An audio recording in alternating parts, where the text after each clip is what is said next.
بسم اللہ الرحمن الرحیم اللہم صلی علی سیدنا و مولانا محمد وعلی آلہ و صحبہ وبارک وسلم۔ ماہ ذی الحج اور حج کے عنوان سے مسلسل سلسلہ کلام۔ حج فرض ہے لیکن ہر مسلمان پر نہیں۔ حج کو تسلیم کرنا ہر مسلمان پر ضروری ہے۔ حج کا اگر کوئی فرضیت کا انکار کرے تو یہ انکار اس کو کافر بنا دے گا، لیکن حج کرنا یہ ہر ایک کے لیے فرض نہیں قرار دیا گیا۔ اس کے لیے کچھ شرائط ہیں، وہ شرائط 3 ہیں۔ اب ہر شخص خود اپنے طور پر جائزہ لے کہ اس کے اندر یہ 3 شرائط پائی جاتی ہیں یا نہیں۔ جس میں یہ 3 شرائط پائی جائیں اس پر حج فرض ہے، باقیوں پر نہیں۔ پہلی شرط، اتنا آدمی کے پاس مال و اسباب ہو کہ وہ حج کے لیے روانہ ہونے سے لے کر حج سے واپس گھر آنے تک کے تمام مالی اخراجات وہ پورے کر سکتا ہو، اور اس عرصے میں اپنے گھر والوں کو اتنی رقم دے کر جائے، اگر وہ گھر کا کفیل ہے تو اتنی رقم دے کر جائے کہ اس کی ایبسنس میں اس کے گھر والے اپنے امور خانہ داری بآسانی انجام دے سکیں۔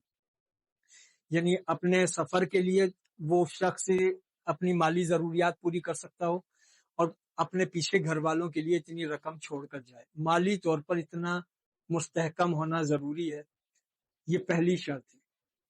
دوسری شرط یہ ہے کہ وہ اتنی صحت رکھتا ہو کہ وہ جائے اور مناسک حج ادا کرے اور واپس آ جائے۔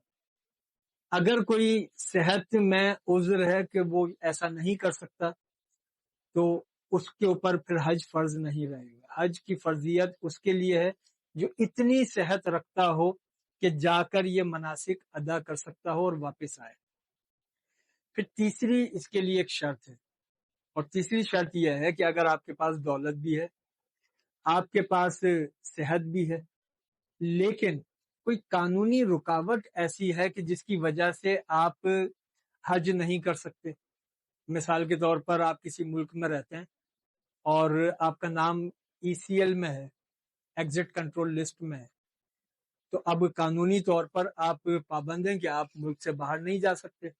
تو ایسا شخص جس پر کوئی قانونی پابندی ہو کہ جس کی وجہ سے وہ اپنے ملک سے باہر نہیں جا سکتا، یا سعودی حکومت نے اس پر کوئی پابندی لگا رکھی ہو کہ وہ وہاں داخل نہیں ہو سکتا، تو اس پر بھی حج فرض نہیں ہے۔ اس لیے کہ حج کے لیے آپ کے پاس مالی کشادگی ہو، آپ کے پاس صحت ہو، اور پھر کوئی قانونی رکاوٹ نہ ہو۔ جب یہ تینوں باتیں پائی جائیں، مال بھی ہے، صحت بھی ہے، قانونی رکاوٹ بھی کوئی نہیں ہے، تو پھر حج فرض ہو گیا۔ اب اگر انسان حج نہیں کرے گا تو وہ گنہگار۔ آقا دو جہاں علیہ الصلوۃ والسلام نے اپنی 63 سالہ حیات ظاہری میں صرف ایک مرتبہ حج کیا۔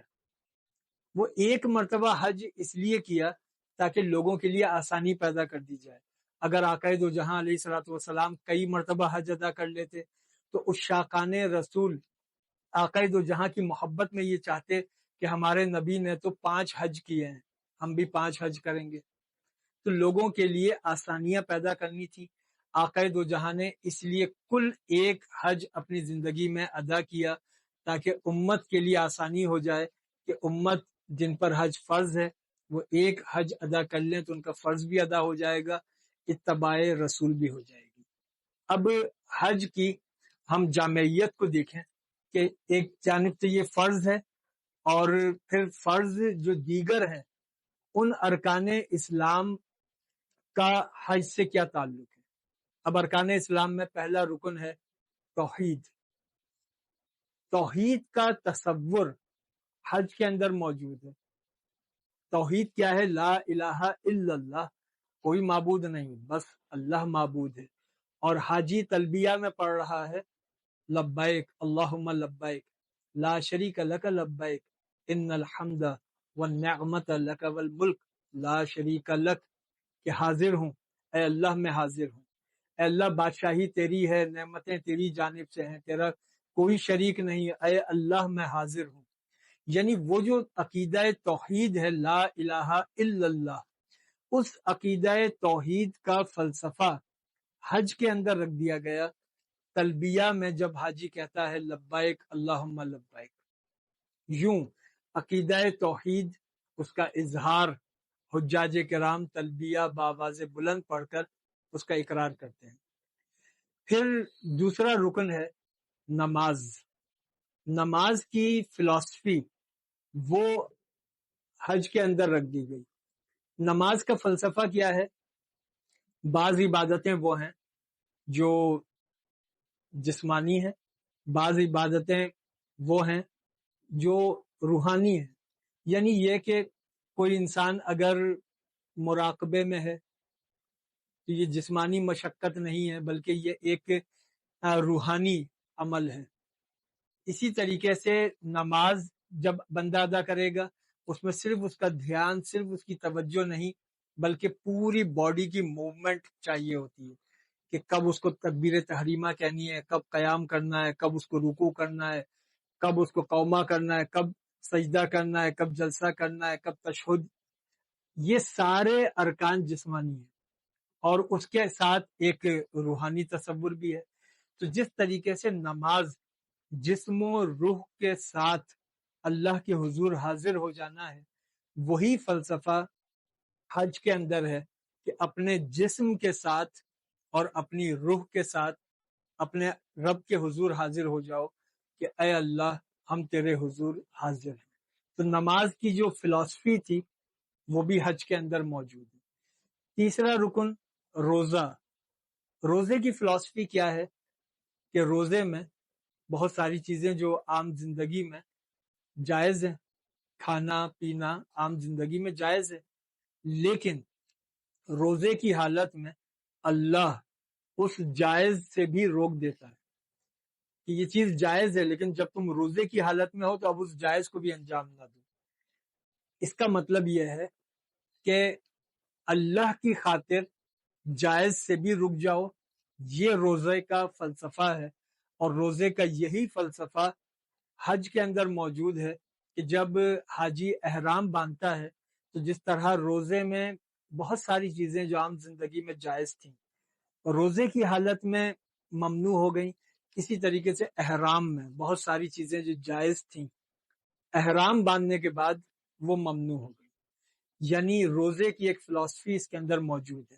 اور پھر حجاج کرام جب حج کرتے ہیں تو انہیں بھوک سے بھی گزرنا ہوتا ہے، انہیں پیاس سے بھی گزرنا ہوتا ہے۔ یوں روزے کا ایک تصور حج کے اندر رکھ دیا گیا۔ پھر اگلا رکن ہے زکوٰۃ۔ زکوٰۃ کی فلسفی وہ بھی حج کے اندر موجود ہے۔ زکوٰۃ کا فلسفہ کیا ہے؟ آپ کے پاس مال ہے، اپنے مال میں سے 2.5% آپ الگ کریں اور مستحقین تک پہنچائیں۔ یعنی رقم بندے کے پاس سے نکلی، بندے کے پاس گئی اور فرض اللہ کی جانب سے ادا ہو گیا۔